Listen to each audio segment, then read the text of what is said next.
आज देशर प्रथम गृहमंत्री सरदार वल्लभ भाई पटेल जयंती जहां राष्ट्रीय एकता दिवस रूपे पालन कर अवसर में गुजरात गस्तर प्रधानमंत्री मोदी किछि समय मध्य स्टाच्यू ऑफ यूनिटी जहां पुष्पमाल्य अर्पण कर सरदार वल्लभ भाई पटेल को श्रद्धांजलि देवे वर्तमान सीधा प्रसारण देखिपुंट सरदार वल्लभ भाई पटेल को श्रद्धांजलि देवा प्रधानमंत्री नरेंद्र मोदी पहुंची। युवाओं को प्रेरित करती है कि भविष्य का भारत आपकी आकांक्षाओं का है जो इतना ही विराट है। इन आकांक्षाओं का पूरा करने का सामर्थ्य और मंत्र सिर्फ एक ही है, एक भारत श्रेष्ठ भारत। और इस समय हमने देखा कि हेलीकॉप्टर से पुष्पांजलि अर्पित की जा रही है सरदार पटेल को। हेलीकॉप्टर पुष्पांजलि अर्पण कर सरदार वल्लभ भाई पटेल को आकाश मार्ग floral tributes being showered from the skies, a dedication to the Iron Man of India, Sardar Vallabh Bhai Patel. The Honorable Prime Minister has always looked upon Sardar Patel as his hero and has endeavoured to bring the Sardar's ideals to the forefront through various programs all over the country in which the youth of India participate. Sardar Patel has been given his due place in the national consciousness. The Statue of Unity symbolizes the national, spiritual, historical and academic values of the people of India. आज एकता दिवस पर श्रद्धा का भाव सबसे ऊपर और कृतज्ञ राष्ट्र की ओर से माननीय प्रधानमंत्री भारत के लौह पुरुष सरदार वल्लभ भाई पटेल को श्रद्धांजलि अर्पित करते हुए पद पूजा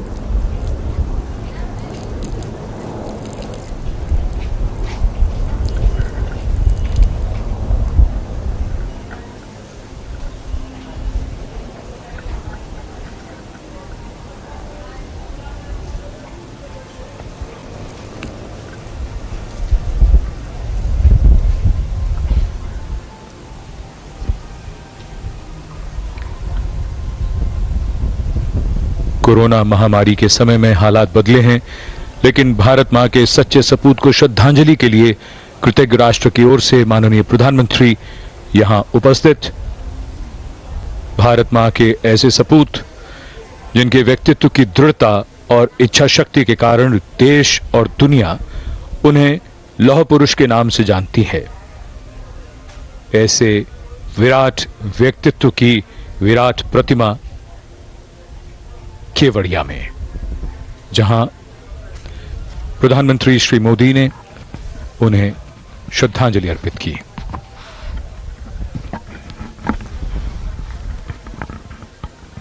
The Prime Minister paying tributes to Sardar Vallabhbhai Patel, and the tallest statue is a reminder to us of the great contribution of Sardar Vallabhbhai Patel to the unity of India.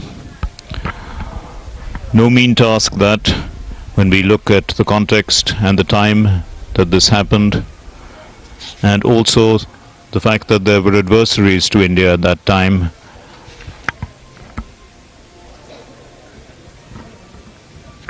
And in fact, the members of parliament made it quite clear that the contribution of Sardar Vallabhbhai Patel was so great that many of them didn't quite understand what he was doing until it was finally achieved. He was called the Bismarck of India, and the wisdom of the Bismarck of India had been too much for them to understand, is what they had said, until it was finally achieved. And we are all the beneficiaries of that. India now a union of states with cooperative federalism, where the states and the union work together, and it works very well, and that is what we see in unity and diversity in our country, largely only because of this wondrous task that was achieved of bringing together 560 plus princely states into the Union of India. To travel the path of greatness, one must follow in the footsteps of the great men who have created these paths. Sardar Vallabhbhai Patel dedicated his life to create this road to freedom that inspires each one of us to move forth fearlessly and in faith. माननीय प्रधानमंत्री श्री नरेंद्र मोदी ने लौह पुरुष सरदार वल्लभ भाई पटेल की 145वीं जन्म जयंती के अवसर पर उन्हें श्रद्धा सुमन अर्पित किए। एक ऐसी शख्सियत जिन्हें स्वयं माननीय प्रधानमंत्री श्री नरेंद्र मोदी अत्यंत श्रद्धा भाव से देखते हैं, उनसे प्रेरित होते हैं। न केवल वे बल्कि सैकड़ों भारतीय, करोड़ों भारतीय आज गौरवान्वित महसूस कर रहे हैं। राष्ट्रीय एकता दिवस के इस समारोह के अवसर पर इसका आयोजन यहाँ केवड़िया गुजरात में किया गया है। सरदार पटेल ने न केवल भारत को भौगोलिक आपण देख पारे स्टैच्यू ऑफ यूनिटी रे प्रधानमंत्री नरेंद्र मोदी सरदार वल्लभ भाई पटेल को श्रद्धांजलि अर्पण कर केवड़िया सीधा प्रसारण आपण देखते। समय एक ब्रेक पर देखा किसी खबर।